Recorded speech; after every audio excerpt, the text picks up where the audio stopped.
Target মহিলাৰ সোণৰ অলংকাৰ সাৱধান তেজপুৰৰ অলিয়ে গলিয়ে ঘূৰি ফুৰিছে বহিৰাজ্যৰ ঠগ প্ৰবঞ্চকৰ দল। বহিৰাজ্যৰ এই ঠগ প্ৰবঞ্চকৰ দলটোৰ টাৰ্গেট গ্ৰামাঞ্চলৰ মহিলাৰ সোণৰ অলংকাৰ।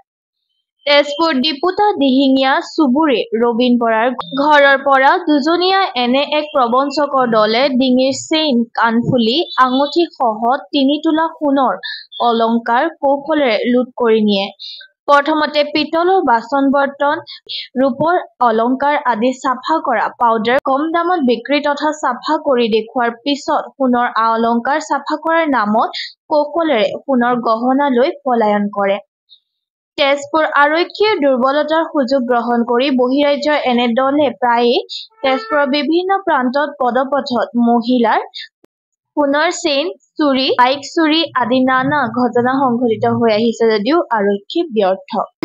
আজি প্ৰায় দুপৰীয়া 1 বজামানত হ'ব নেকি সময়টো, তেনেকুৱাতে হয় 1:15, 1:30 ভিতৰত আৰু আমাৰ এনেকৈ মানুহগৰাকী বহি আছিলে। এইখিনিতে তেনেয়া দুজন মানুহ আহিছে।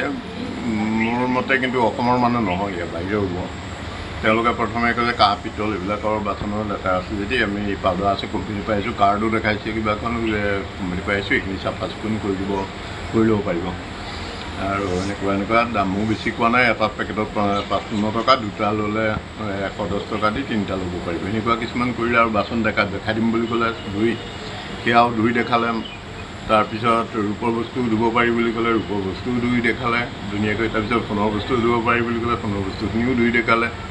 তাৰপিছত সোণৰ বস্তুখিনি তাৰমানে কেমিকেলখিনি দি এবাৰ অকণমান গৰম কৰি আনিবলৈ দিলে, গৰম কৰি আনিলে তেতিয়া চাফা হ'ল। তাৰপিছত আৰু অকণমান সময় দিব লাগিব, তেতিয়া ভাল চাফা হ'ব।